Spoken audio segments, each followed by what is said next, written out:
No tere, armas Eestimaa rahvas. Siin ma olen 3 asjas väga tugev elus. Pruuni vuntsi olen toonud turule juba ammu, esimesi vendasi, siis ma olen hea killumees ja ma olen ausus. Ma olen tõesti väga aus mees, 3 asja, siis ma toon kohe välja ja hakkan siis kildu rebima. Ärge siis ära minge. Naine istub siin mul kõrval, ükskord oli meil selline lugu, tead ikka kaua koos olnud, aga naine tuleb ja ütleb, mul on sulle üks hea ja halb uudis, et mis järjekorras ma ütlen. Ma ütlen, et ükskõik mis järjekorras. Naine ütleb, et tead, ma lähen su juurest ära. Mina vaikisin ja mõtlikult küsisin, aga mis see halb uudis oli siis? Tegelikult ütleme ausalt, 8% meestest ei tea, mis oli naise vihastamise põhjus ja 20% nad ei tea, et naine üldse vihastas. Natuke turismindusest. Tere, mina olen tädi Viiu, ütles onu Vello, kui ta Taist tagasi tuli reisilt. Nii valijad on küsinud mu käest, et miks ma joon õlut. Ma vastan, et sellepärast, et see on vedelik. Kui ta oleks tahke, siis ma näriksin seda. No kuidas rebin kildu, põsed krampis ja kõhud on kõverad, no nii, naine mille pärast ei naera, aga okei, ma rebin edasi. Tööalane nali, Alex tuli vetsust välja, eks ju, ja mõtles, et ülemus tuli vastu, et ei vist ebaviisakast niimoodi käsitsi tervitada ja sellepärast patsutas talle põse peale armastusega. Kõik räägivad, et poliitikuid ei saa usaldada, no mind saab küll, eks ju, vaadake mulle silma.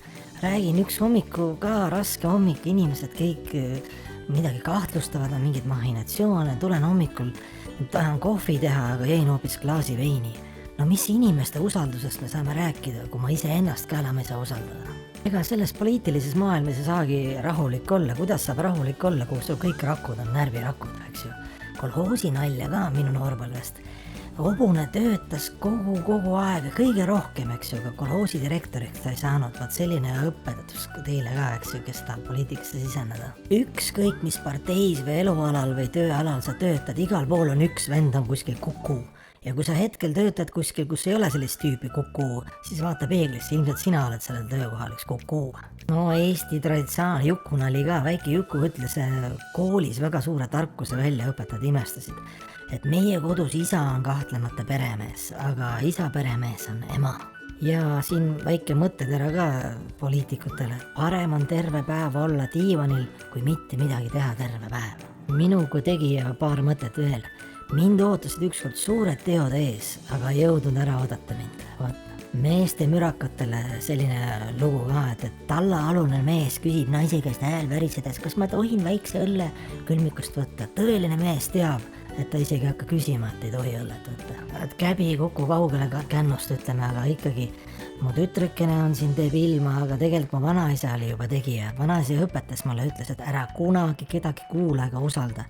Edasi ma teda enam eriti ei kuulnud ega usaldanud, ma ei mäleta, mis ta edasi rääkis, sest ma teda võtsin ikkagi puhta kullana õppetundina. Samuti olen ka tänulik oma isale.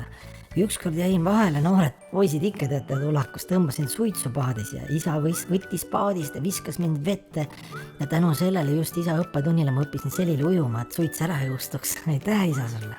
Mu viimane kild aitab ka, ilma rahatasin niimoodi uimerdada ja teile head meelt teha.